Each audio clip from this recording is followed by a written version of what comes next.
चलिए आप लोगों को गुड इवनिंग।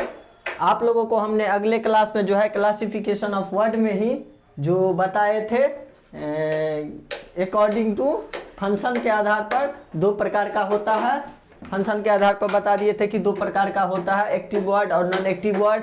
तो चलिए आज का क्लास करने के लिए हमारे चैनल को जो लोग अभी तक सब्सक्राइब नहीं किए हैं सब्सक्राइब कर दीजिए और वीडियो अच्छी लगे तो उसे लाइक भी कर दीजिएगा। तो चलिए आज जो है क्लासिफिकेशन का लास्ट रूप दे रहे हैं हम, यानी अंतिम क्लास है क्लासिफिकेशन का, क्लासिफिकेशन ऑफ वर्ड्स। आज थोड़ा लाइट कटी हुई है इसलिए आप लोगों को जो है थोड़ा समस्या होगा, उस समस्या को दूर करिएगा। वीडियो को जूम करके लिख लीजिएगा, समझ में ना आए हम बोलते भी जाएंगे। तो चलिए लिखिए अकॉर्डिंग टू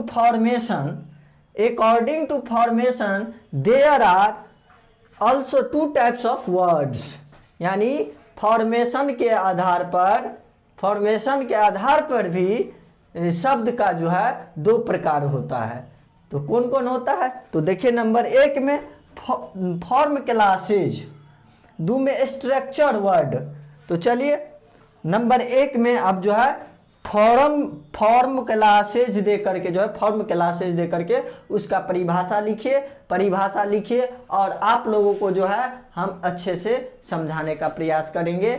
ये जो है आपका लास्ट क्लास है क्लासिफिकेशन ऑफ वर्ड। अगले क्लास में जो है हम स्पेलिंग रूल्स बताएंगे। तो चलिए लिखिए फ्रॉम क्लासेस में द इंग्लिश वर्ड, देखिए यहाँ पर लिखा हुआ है, स्पेलिंग जिसको ना आए लिख लीजिएगा। The English word which are change their meaning by adding morpheme, ये जो है MORPHEME, इसको हम मॉर्फीम पढ़ेंगे।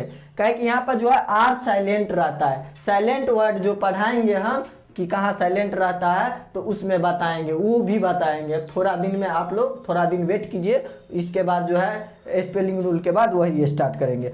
तो इसको क्या पढ़ेंगे? Morpheme are called from classes. यहाँ पर FROM फॉर्म लिखा गया है, FROM नहीं होगा, FO लिख दीजिएगा, FORM फॉर्म क्लासेज, समझ गए? फॉर्म क्लासेज कर दिएगा। इसका हिंदी सुनिए, जो अंग्रेजी शब्द कोई शब्दांश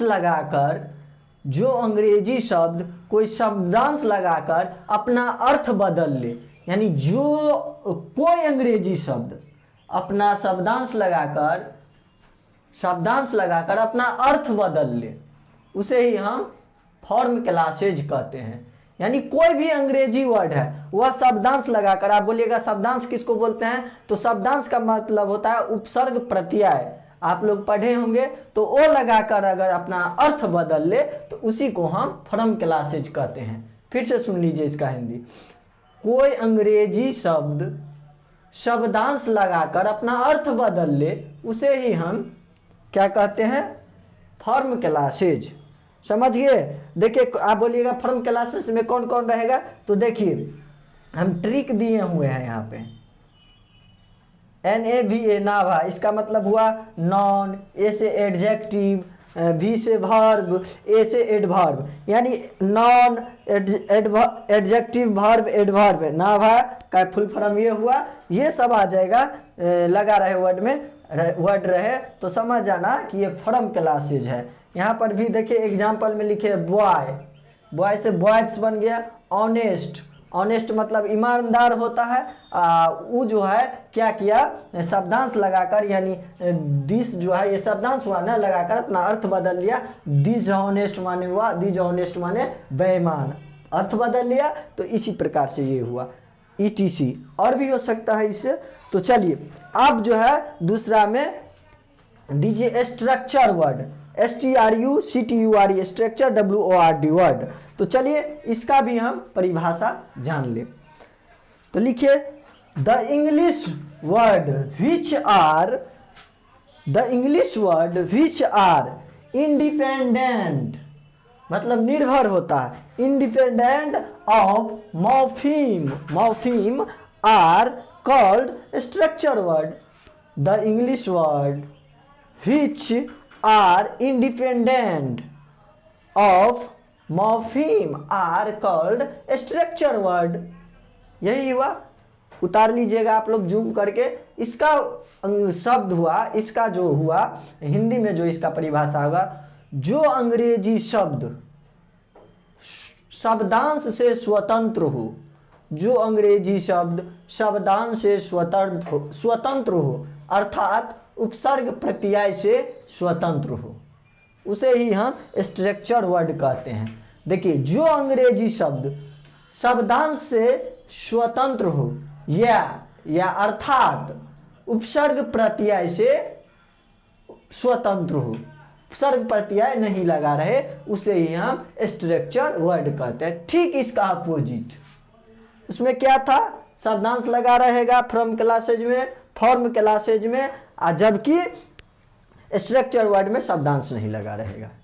समझ गए? इसी प्रकार से आप लोगों को बनाना है।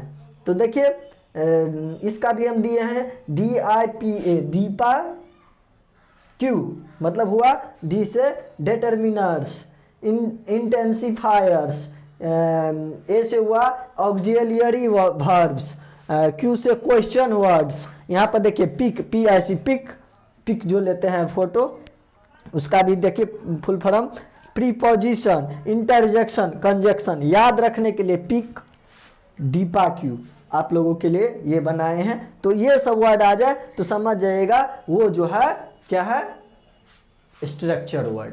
समझ गए? अच्छे से समझिए, अच्छे से पढ़िए। आप क्लासिफिकेशन ऑफ का वर्ड का अंतिम क्लास था, हमने आप लोगों को हिंदी इंग्लिश दोनों में बताए, जिसमें आपको समझ में आए, समझ करके अच्छे से समझिए। और इसको उतारने का होगा तो उतार भी लीजिएगा। देखिए, हर छोटा सा टॉपिक है, इसी सब में फंस जाएगा अगर नहीं पता रहेगा। तो चलिए, आज का क्लास जो हम यहीं समाप्त करेंगे और आप लोगों को अगले क्लास में जो हम बताएंगे स्पेलिंग रूल। स्पेलिंग रूल के लिए आप लोग तैयार रहिए, जो बहुत ही अच्छा चैप्टर है, उसमें आप